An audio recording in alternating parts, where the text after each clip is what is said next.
What's up guys, Steve Chen here, welcome back to my channel. In this video, I'm going to show you a few upgrades that I had on my 12-foot aluminum boat to make it a more capable fishing platform and also a more comfortable one. Let's get started. Let's start with the winch stand. So this winch stand was installed recently to replace the old one, the original one on the trailer that was designed for holding the light but not for the winch. It was not strong enough to hold the boat, either pulling off the water or on the highway. So this is much more sturdy, and as you can see, the winch itself is for 1500 pounds. This is much more capable of doing what it's supposed to do. Trolling motor. As you can see, originally I was using a transom mount trolling motor with a easy mount to mount it on the gunnel. So in this way I can move it around like slowly without spooking the fish, but this is not capable of doing what I want, like spot lock, GPS spot lock.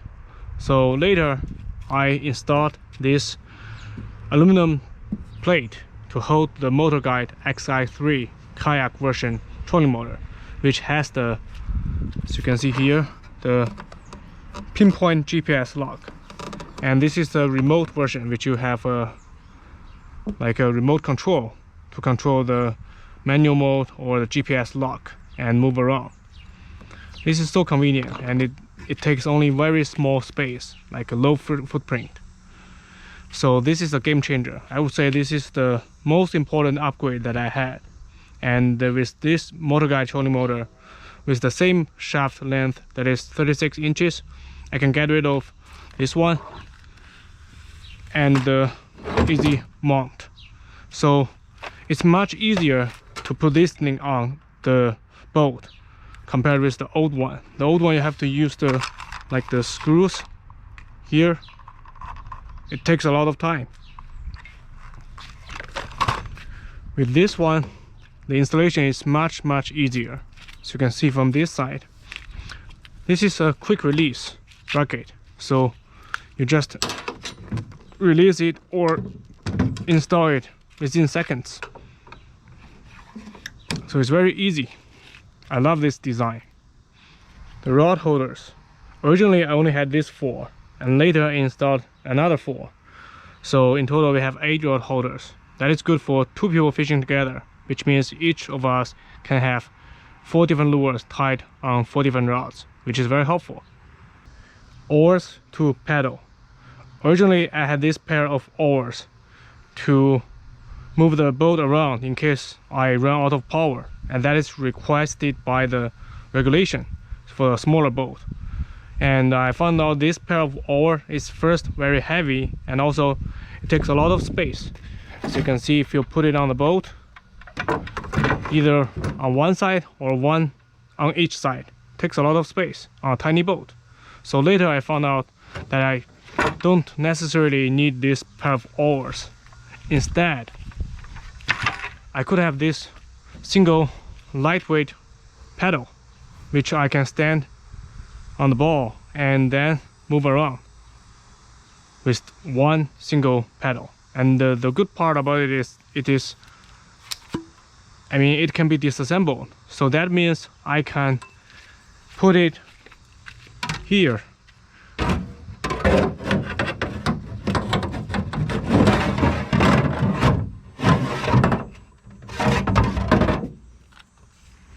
right underneath the deck.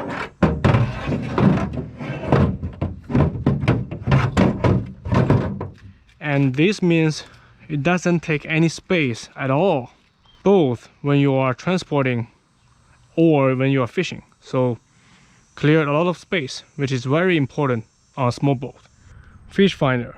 So originally this was the most time-consuming piece to install on the boat every time I start fishing, and to remove from the boat when I finish fishing.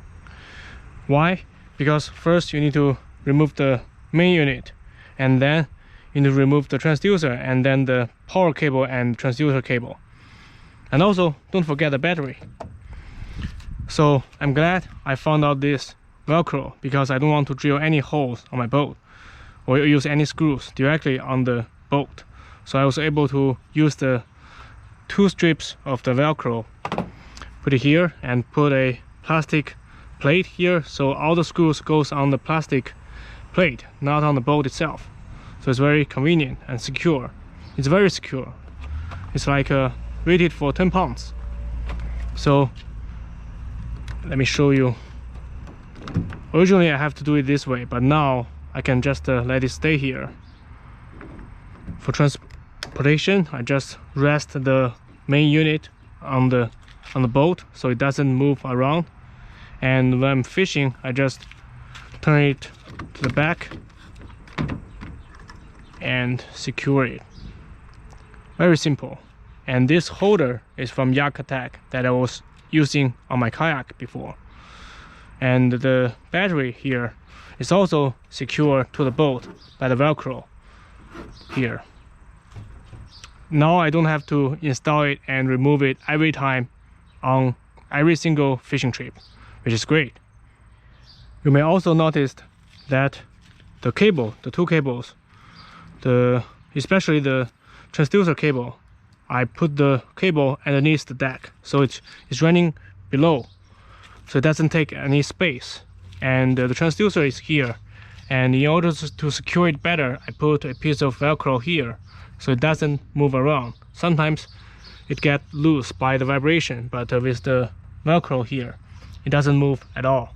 So this is much more convenient than before. So I also put a piece of foam here with the Velcro on the back, a strip of Velcro. So this is for keeping all the triple hook baits or the jigs with the single hook.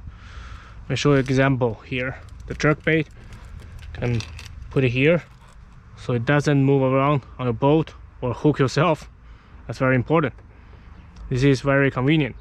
Last but not least, I replaced the trailer light with the submersible trailer light. The original one was this one. I don't believe this is submersible or rated submersible. So you can see here there are holes or leaks that water could go in, and the lights are not all of the lights are working properly before I replaced with the new one. So this is very important. You want to be safe on the road. Alright guys, I think that's it for today's video. I hope you guys enjoy watching it and find it helpful. If you have any suggestions or you have any comments, please let me know in the comment section. Thank you guys for watching. I'll catch you in the next video.